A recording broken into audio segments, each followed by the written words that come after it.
Bueno, mi nombre es Florencia Garat, soy profesora adjunta en la unidad de ecografía del Hospital de Clínicas, Clínica Gineco-Tocológica B, y el tema del que nos toca hablar es del embarazo múltiple.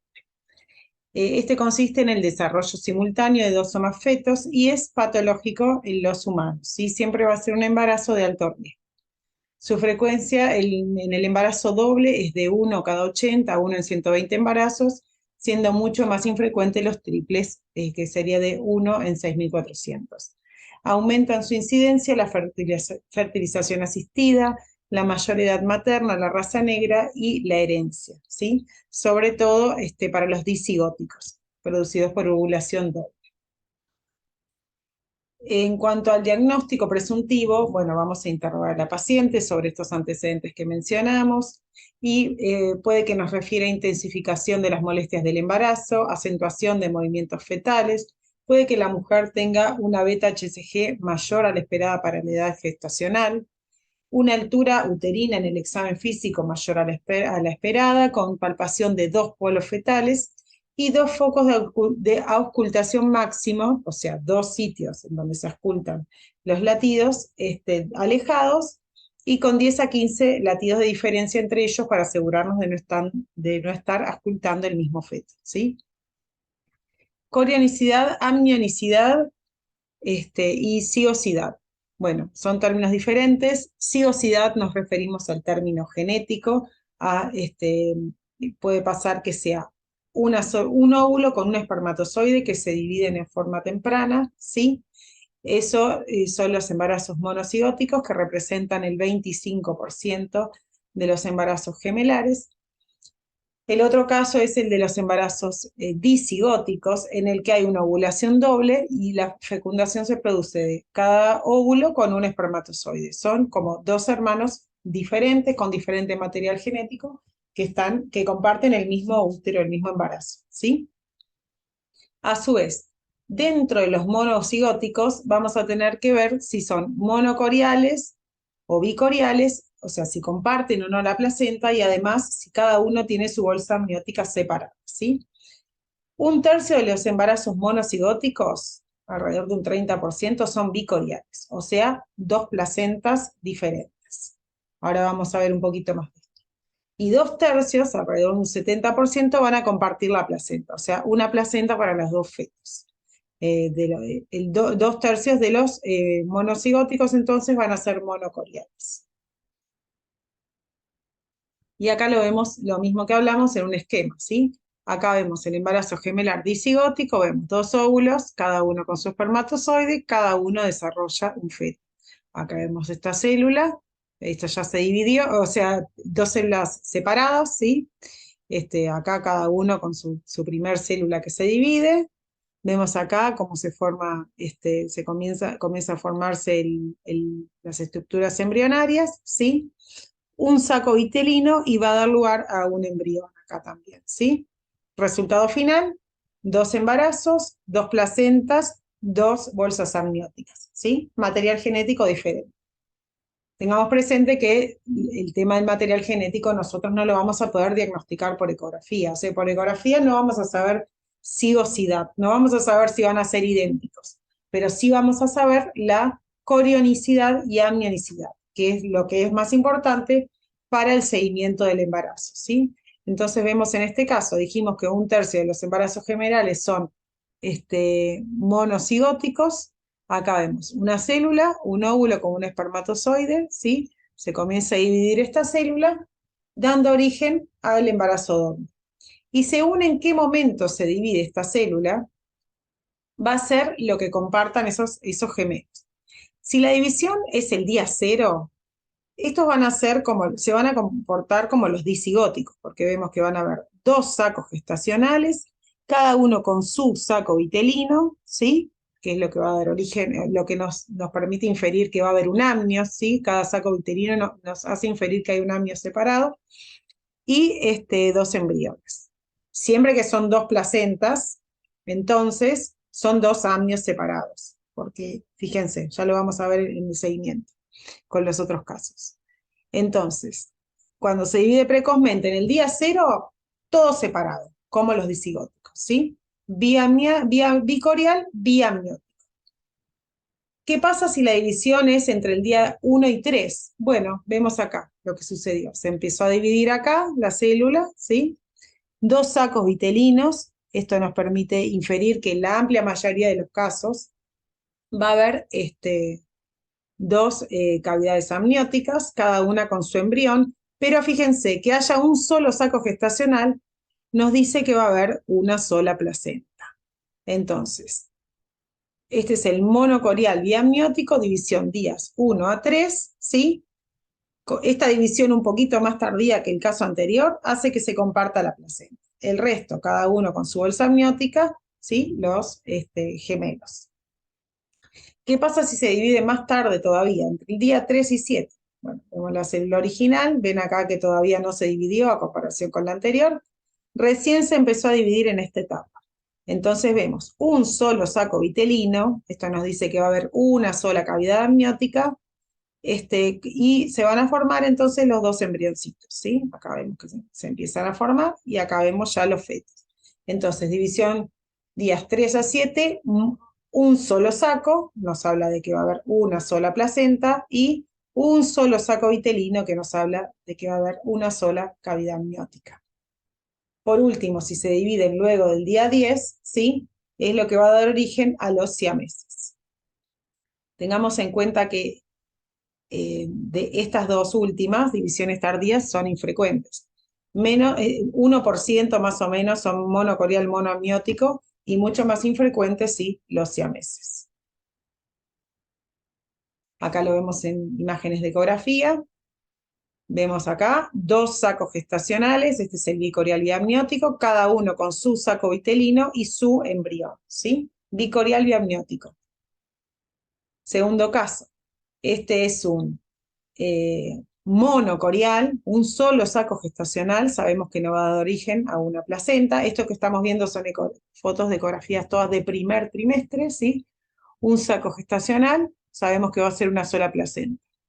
2 sacos vitelinos se van a corresponder con 2 cavidades amnióticas, que acá vemos cómo se desarrolla un poquito más el embarazo, vemos el embrioncito, el saquito vitelino de cada uno, y cada uno tiene su bolsita amniótica, ¿sí? Entonces, monocorial biamniótico. Siguiente caso es el que comparten todo, un solo saco gestacional, monocorial, un solo saco vitelino, monoamniótico, ¿sí? Esto, bueno, a modo de resumen, lo que ya estuvimos hablando, bicorial, 2 sacos gestacionales, 2 sacos vitelinos, 2 embriones. En cambio, en el monocorial es un solo saco gestacional y puede haber 1 o 2 sacos vitelinos, según si es mono o biamniótico.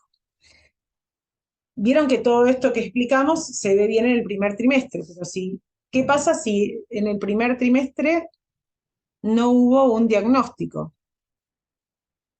¿Qué pasa si en el primer trimestre no se realizó el diagnóstico? Bueno, el diagnóstico en el segundo trimestre puede ser mucho más complicado, por eso es importante el diagnóstico precoz. Bueno, si son, por ejemplo, segundo trimestre, vemos dos fetos, ¿sí? De distinto sexo. Bueno, ya sabemos que el material genético es diferente, que no provienen de la división de una sola célula, o sea que ese ya sabemos que es disigótico, bicorial y biamniótico, ¿sí? Todo separado. Lo otro, que tengamos una placenta anterior y una placenta posterior, por ejemplo. Bueno, ahí ya sabemos, no podemos saber si es monocigótico o disigótico, pero sí sabemos que no comparten la placenta, ¿sí? Hasta ahí podríamos ir relativamente bien, pero ¿qué pasa cuando hay 2 placentas? O sea, vemos una placenta grande y la cara anterior, no sabemos si es una o si son 2. Bueno, ahí vamos a ver estos signos para la corionicidad y amnionicidad. Bueno, esta es la membrana, ¿sí? O sea, cuando vemos membrana, en cualquiera de los 2 casos, ya sabemos que es biamniótico. Hay que insistir en buscar la membrana porque sabemos que los monoamnióticos son sumamente infrecuentes. Y entonces hay que buscar bien en la ecografía dónde está esa membrana, ¿sí? Y según cómo se inserta la membrana, vamos a inferir si son 1 o 2 placentas. Signo T, cuando se inserta así en forma de T, pensamos que es una placenta sola. En cambio, cuando es en forma acá signo lambda, pensamos que serían dos placentas, ¿sí? ¿Y por qué? Fíjense, esto lo explica muy bien en sus charlas el profesor Cafichi de Argentina. Es como si se chocaran dos montañas, ¿sí? Estos serían los bordes del tejido placentario. Al chocar las dos montañas, hace como ese pico, así. Entonces, esto nos habla de, este signo lambda habla de dos placentas. En cambio, acá, fíjense, no hay ningún choque. Es la misma placenta de la que nacen las membranas. Ya más difícil es, si no, porque puede pasar también que no veamos el signo lambda ni el signo de la T invertida tampoco, no son muy fiables, sobre todo a veces podemos llegar a ver una T en algunas partes, pero si miramos mejor, resulta que un signo lambda es bastante difícil, ¿sí? Hacer el diagnóstico en forma tardía. Lo otro, ver el grosor de las membranas. Cuando hay una membrana gruesa, nos da más para pensar que es bicorial, ven acá cómo viene la doble membrana, ¿sí? Y en cambio, en este caso, es un monocorial, ¿sí? Y si no, ya contar el número de capas, que es más difícil todavía, ¿sí? Vemos acá como hay solamente la capa amniótica, ¿sí? Dos capitas, una de cada uno, y en cambio en tenemos la capa corial y la capa amniótica. 4 capas en total. Difícil, ¿sí? O sea, a lo mejor diagnóstico en primer trimestre, si no lo hicimos, con suerte podamos ver diferente sexo fetal que nos ayuda, placentas con diferente inserción. De ahí en adelante es sumamente complicado el diagnóstico. Bueno, en cuanto a la nutrición, el aumento ponderal normal es de 16 a 20 kilos, tiene que llevar una dieta variada, pescados grasos, frutas, verduras, una ingesta adecuada de calcio y si no hay una ingesta de 2 porciones de calcio, equivalente a 600 miligramos, 2 porciones de lácteos, suplementar con 1 gramo de calcio. El embarazo gemelar no es indicación de reposo absoluto, la actividad física debe ir en función de la clínica y de la longitud cervical. Sabemos que el reposo absoluto favorece el riesgo de trombosis, que ya está aumentado en el embarazo gemelar. Por eso es importante que la paciente, que la embarazada, siga en movimiento, ¿sí? Hasta donde ella puede, por supuesto. En cuanto a los controles clínicos y ecográficos, van a ser más frecuentes que en el embarazo simple, en el bicorial no complicado, ¿sí? Control mensual hasta la semana 32, cada 2 semanas, luego hasta la 36 y al final del embarazo semana, ¿sí? En cambio, en el monocorial, hablando de no complicado, el control va a ser quincenal hasta la semana 34 y luego semana. Cuando hay complicaciones, los controles se hacen más frecuentes. En relación a los controles ecográficos, bueno, van a tener los controles que tienen todas las embarazadas y además controles extra. Primer trimestre ya hablamos de diagnóstico de embarazo múltiple, corionicidad, amnionicidad. Primer trimestre también tenemos screening de enfermedades cromosómicas, ¿sí? Lo que conocemos también como la medición de la translucencia nucal, que además lleva la valoración de otros marcadores ecográficos.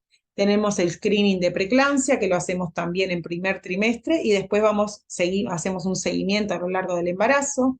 La ecografía estructural en las semanas 20 a 24 para ver la anatomía. También en ese momento, a partir de ese momento, comenzamos a valorar la longitud cervical. Se puede valorar también la longitud cervical en primer trimestre, luego en la ecografía estructural y luego seguimientos pautados, ¿sí? Para ver cómo está ese embarazo que sabemos que tiene mayor riesgo de prematurez. Y lo otro, la valoración de crecimiento fetal para ver la biometría, ¿sí? Medimos la circunferencia cefálica, el abdomen y el fémur, con eso estimamos un peso, sabemos que hay mayor riesgo de restricción, y a esto agregamos Doppler de la circulación fetoplacentaria para ver cómo están las resistencias de la circulación en la placenta y cómo está respondiendo el feto. Bueno, sabemos que las complicaciones maternas son más frecuentes en el embarazo gemelar. Ahí vemos por 2, por 4, eso quiere decir cuántas veces se multiplica, ¿sí? Hiperemesis gravídica por el doble o el cuádruple de veces, edema por retención hídrica y estasis venoso, estados hipertensivos del embarazo, anemia, colestasis, diabetes, enfermedad tromboembólica, hígado graso, y hemorragia, ¿sí? Ya sea por placenta previa, por desprendimiento de la placenta, o por hemorragia puerperal. Un comentario sobre la preeclampsia, como dijimos, el riesgo está 4 veces elevado por 4. Entonces se hace profilaxis con ácido acetilsalicílico, ¿sí? Que disminuye el riesgo desde la semana 12 hasta la 36. Además, en el tercer trimestre se agrega una rutina de laboratorio para despistaje de preeclampsia. Pasamos a las complicaciones fetales, ¿sí? Las voy a mencionar y vamos viendo la frecuencia, ¿sí? Comparando el feto único, el discoriónico, ¿sí? Cada uno con su placenta, o el monocoriónico, cuando comparten la placenta. Fíjense cómo aumenta el riesgo de aborto, ¿sí? En cada uno de los casos. Mortalidad perinatal en el feto único, dicoriónico y monocoriónico. Parto prematuro, ¿sí? 1%, 5% y 10%. La restricción de crecimiento, que es la complicación más frecuente del embarazo gemelar. Vemos que para un feto único es 5%, ¿sí? Para un bicorial es de un 20%, ¿sí? Que haya restricción en uno de los fetos, y en el monocorial es de un 30%, la restricción en uno de los fetos. Puede haber incluso menos frecuente, pero restricción en los dos fetos, ¿sí? 2% de los bicoriales y 8% de los monocoriales. Además vemos cómo está aumentada la mortalidad intrauterina, fíjense qué elevada que es el monocorial, ¿sí? Y bueno, las malformaciones, un leve aumento también en los monocoriales. Y en relación a las enfermedades cromosómicas, el principal factor de aumento es la edad materna, ¿sí? En el caso de los bicoriales, es como dos hermanos separados, cada uno tiene su riesgo, que lo valoramos en el screening, como dijimos, de primer trimestre. Y en el caso de los monocoriales, como es un solo material genético, si uno tiene, tiene los dos, si no tiene, no tiene ninguno. En cuanto a la prematurez, bueno, no se realiza maduración pulmonar de rutina solo por ser gemelar. Se realiza cuando hay alguna complicación o cuando es inminente el nacimiento. Vamos a realizar la medición de la longitud cervical en cada control, ¿sí? Que debe ser mayor a 25 milímetros, ¿sí? A principio del segundo trimestre.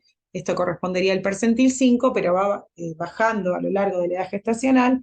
Y bueno, cuando la longitud cervical está entonces menor al percentil 5, se recomienda administrar progesterona hasta prácticamente el final del embarazo, ¿sí? El CERCLASH no hay evidencia que muestre beneficios en embarazo gemelar. Bueno, la complicación que dijimos más frecuente es el RCIU, que consiste en que uno o ambos fetos no alcanzan su máximo potencial de crecimiento, ¿sí? Y ocurre, como dijimos, en aproximadamente un 25% de los gemelares. En el bicorial, por alteraciones de la placentación, ¿sí? Y en el monocorial, por reparto anormal de la circulación placentaria. A uno le toca mucho y a otro le toca poquito. Hablamos de RCIU selectivo cuando hay un 25% de diferencia de peso entre ambos. Vemos acá un poquito más en detalle los criterios diagnósticos de RCIU selectivo. Corresponde a un feto con peso fetal estimado menor al percentil 3, ¿sí? Con el otro normal. O si no, un feto mayor a percentil 3, pero con dos de los siguientes criterios. O sea, mayor a percentil 3, pero menor a percentil 10. O sea, sigue siendo un feto pequeño, ¿sí? Y otro criterio puede ser, si no, mayor a percentil 3, pero con diferencia de peso en la circunferencia abdominal mayor o igual al 25%, o con alteraciones en el Doppler. O sea, a modo de ejemplo, tengo un feto que está con un percentil entre 3 y 10, y su hermano tiene un abdomen en un percentil, digamos, 40, bueno, ese lo vamos a considerar RCIU selectivo, el más pequeño. O también tenemos un feto que está entre percentil 3 y 10, pero además tiene alguna alteración en la arteria umbilical. Bueno, ese también se considera ya una restricción de crecimiento. El líquido amniótico puede estar disminuido en el feto pequeño y en el normal va a estar líquido normal. Fíjense que la restricción de crecimiento la diagnosticamos por el peso o por la circunferencia abdominal. a diferencia de otras complicaciones que vamos a ver a continuación, ¿sí? Las complicaciones de los embarazos monocoriales, ¿sí? Las nombramos primero y vemos un poquito de cada una de ellas. Tenemos el síndrome transfusor transfundido, el síndrome de anemia policitemia, la secuencia de transfusión reversa, el óbito fetal, que es más frecuente en los monocoriales, vimos un 30%, los accidentes de cordón y los gemelos fusionados. Entonces, comenzamos por el síndrome de transfusor transfundido, se dan un 10 a 15% de los monocoriales, hay una mortalidad de un 80% para al menos uno de los fetos, ¿sí? La etiología es, o sea, de todas estas complicaciones monocoriales vamos a ver que las anastomosis vasculares, entre las dos placentas hay comunicaciones anómalas en la circulación que generan desbalance de flujo, ¿sí? En este caso son anastomosis arteriovenosas profundas que generan un flujo unidireccional que hace que un feto se comporte como donante y el otro como receptor, ¿sí? Pueden haber indicios de que esto comienza a suceder en la ecografía de primer trimestre, pero el diagnóstico se va a realizar en el segundo trimestre. Entonces vemos que el feto que actúa como donante o como transfusor va a tener, lo que lo caracteriza es el oligoamnios, y el feto receptor o transfundido va a tener polidramnios. ¿Se acuerdan que hablamos? RSIU, diferencia de peso o de abdomen. En este caso, lo que define es diferencia de líquido, ¿sí? Esa es la forma de diferenciar una complicación de la otra, aunque a veces pueden superponerse ambas. Bueno, en el feto que tiene oligoamnios podemos ver un feto comprimido, ¿sí? Entre la membrana y la pared uterina, ¿sí? A veces puede haber ausencia de represión vesical, ¿sí? Y como dijimos, el peso puede ser normal, levemente disminuido, pero no va a ser lo que lo va a definir. En cambio, el feto receptor o transfundido va a tener un polidramnios con sobrecarga de volumen, ¿sí? Puede tener hidrops, acumulación de líquido en el cuerpo del feto, ¿sí? Y el peso, como dijimos, no es lo que lo define. Cuando hablamos de oligoamnios y polidramnios, hacemos un paréntesis para que entiendan, bueno, se mide un bolsillo vertical mayor, lo llamamos, o sea, el área de donde más líquido amniótico se ve, se hace una medida vertical de esa área, menor a 20 oligoamnios, mayor a 80 o mayor a 100 polidramnios. Según sean antes o después de las 20 semanas, cambia un poquito el valor de referencia, ¿sí? Otra complicación monocorial por anastomosis. Secuencia anemia policitemia o TAPS. Se da en el 3 a 5% de los monocoriales. En este caso hay un feto que funciona como transfusor y el otro como transfundido, ¿sí? Pero no de volumen, sino que de glóbulos rojos. Entonces un feto se torna anémico y el otro policitémico. La forma de valorar esto es, en principio, con Doppler, ¿sí? Que nos permite ver la velocidad de la circulación de la sangre en función del tenor de hemoglobina, ¿sí? Y bueno, confirmatorio es la cordocentesis con un hemograma, ¿sí? De cada uno de los fetos. Otra complicación, síndrome de perfusión arterial reversa, también sumamente infrecuente, 1% de los monocoriales, un feto actúa como bomba y el otro es un feto acárdico. O sea, hay un feto normal, que es el que bombea la sangre, y el otro feto es como una masa amorfa, o lo que más lo caracteriza es la ausencia de corazón. A veces se llega a formar los miembros inferiores, ¿sí? Con una alteración total de la cintura para arriba de ese feto. Por supuesto que el feto acárdico es 100% incompatible con la vida y el feto normal tiene un 50% de mortalidad librado a su evolución espontánea. Para estas complicaciones que nombramos hasta ahora, tanto como para el RSIU selectivo, sobre todo para el síndrome transfusor transfundido, para la anemia policitemia y para el TRAP, existen hoy en día nuevos tratamientos intrauterinos que mediante láser, ¿sí?, coagulan las diferentes anastomosis anómalas, ¿sí? Esto empieza a ser más frecuente en otros países y bueno, está queriendo empezar también estos tratamientos en Uruguay. Tenemos también los gemelos fusionados, ¿sí? Los siameses, sumamente infrecuente, mortalidad 75%, uno a 50.000 a uno a 100.000, ¿sí? Y por último, los accidentes de cordón que se producen en los monoamnióticos, ¿sí? Que están en la misma cavidad. Del 50 a 100% tienen el cordón enredado, pero hablamos de accidente de cordón cuando esta situación se vuelve crítica, alterando el flujo de la sangre, ¿sí? De los nutrientes. No puede predecirse y en general ocurre en el tercer trimestre. Ahora vemos qué ocurre cuando habita un feto, ¿sí? Esto en los monocoriales. Cuando son bicoriales, circulaciones separadas, el feto sobreviviente pues, evoluciona como si fuera único, ¿sí? Pero en el caso de los monocoriales, esto sucede hasta las 16 semanas.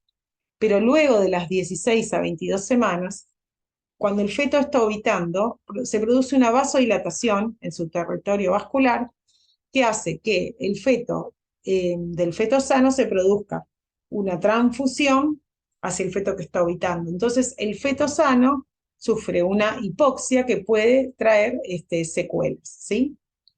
Quedan secuelas de hipoxia, o sea, en un porcentaje importante de los fetos sobrevivientes.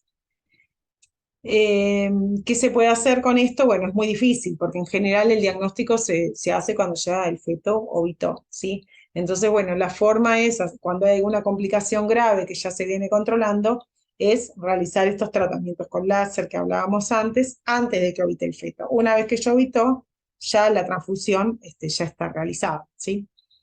Bueno, finalización de la gestación, vemos que va a variar también, bicorial 37-38 semanas, monocorial biamniótico 36-37, monocorial monoamniótico 32-33 semanas, ¿sí?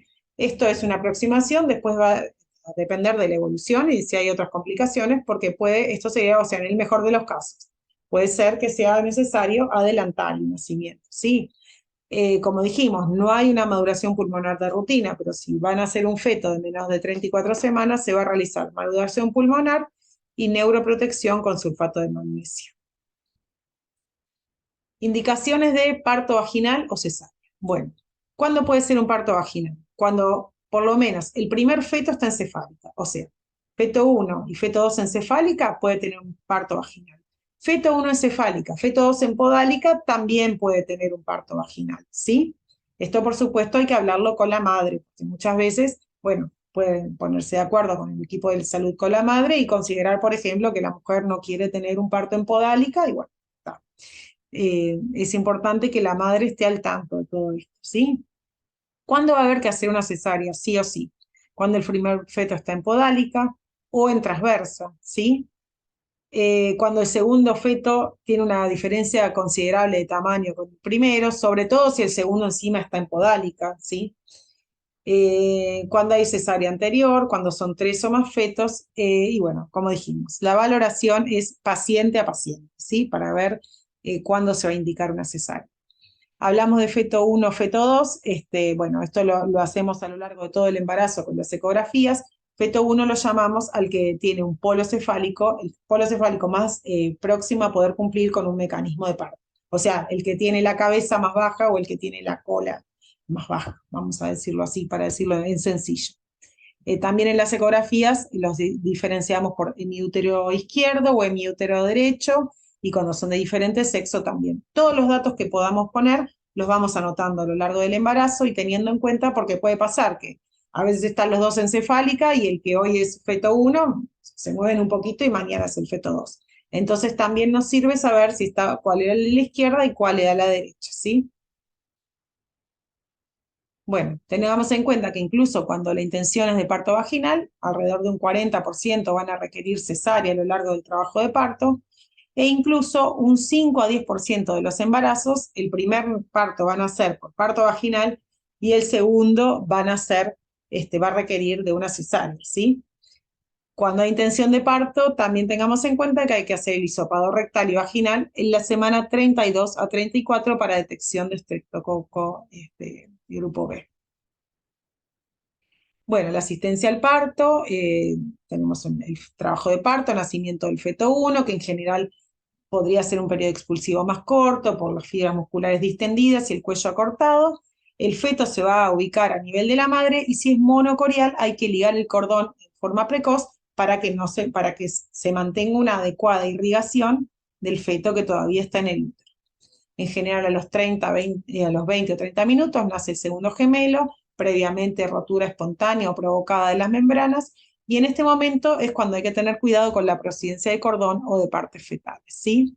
Tener en cuenta que hay mayor riesgo de desprendimiento de placenta normoinserta y de presentaciones patológicas, ¿sí? Vieron todos estos riesgos que, bueno, a veces terminan llevando a que es muy frecuente que los embarazos gemelares muchas veces vayan a cesárea, ¿sí? Más allá de que hay indicaciones estrictamente formales y hay otras veces que igual, están los dos, uno encefálica o el segundo en podálica, bueno, muchas veces igual se decide hacer una cesárea. Y luego vemos que en el alumbramiento hay mayor riesgo de atonía uterina y de hemorragia, ¿sí? Así que también tener mucho cuidado en este periodo.